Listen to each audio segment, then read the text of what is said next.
This parliament, even as you comment on the progress made in as far as what the younger generation in Kenya feels this document does for them, do you agree with Faith in as far as Parliament's relationship with the executive, that they should not be blamed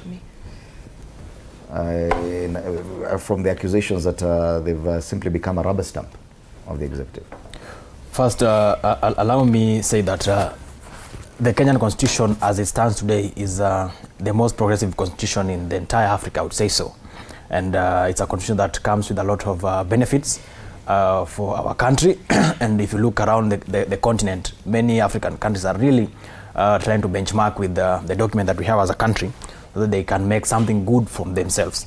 But I want to say that this is a document that brought us one of the best systems of governance, that is devolution, which has actually ensured that resources are going to, close to the people on the ground, not just being concentrated at the national level. And we've seen some good progress that have been made so far, but with the limitation of good intentions from our leaders, devolution has not been able to achieve the full potential that it ought to have achieved 16 years later. So as we discuss, as we take stock of the contribution of this constitution, we have to be alive to the realities of the fact that we've had leaders in the positions of power who have not been intentionally implementing this document.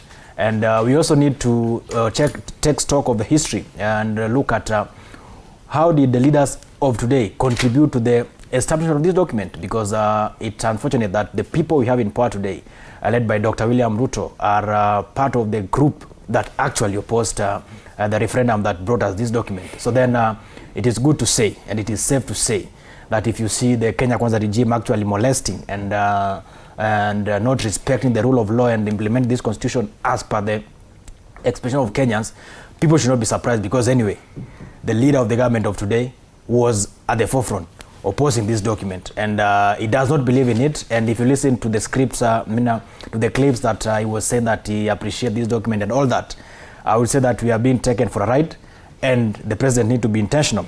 Two, let me say that this constitution has actually clearly dictates the independence institutions. But if you look at the relationship between the Parliament of Kenya and the executive, the 13th Parliament has proven beyond reasonable doubt that they are a branch of the executive, and actually they are co-presidents. They only implement what has been directed from the executive, which is very unfortunate.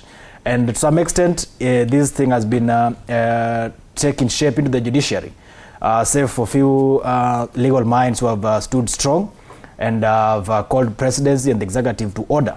But I want to say that there is some level of dependence from the executive side. Allow me also say that this document gave us many freedoms. Just to mention a few: freedom of speech. Today, Kenyans, in 2024, we saw it when Kenyans walked to the streets and called out the president and called out the government of the day and told them what they want to be done and what is going wrong. And to some extent, the executive was able to listen through. Freedom of association. Today, if you look at how things are moving around this country, I have the freedom, the liberty to associate with everybody, anywhere, any day. But I want to say that there are some leaders in this country who are actually working so hard to take us behind.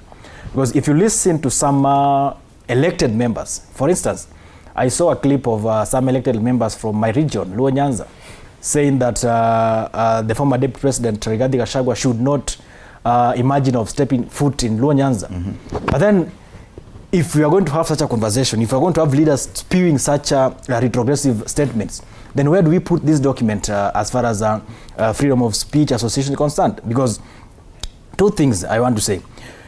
We have a constitution that gives everybody the freedom of association. You are allowed to move around this country. But I want to say that if these few Luo MPs believes that this document is the document that Raila Odinga, the late, went out to fight for, went out to push for, then this such a statement should not be coming from them. And I want to just put them on record and say that they need to understand that the era of political isolation and ethnic balkanization is done, because listening to what they were saying, they were trying to isolate a certain community from associating with the others, which is in contrary conversation with what the constitution dictates. Right. So then I want to put it to rest and say that we must agree that Kenya is a democratic space.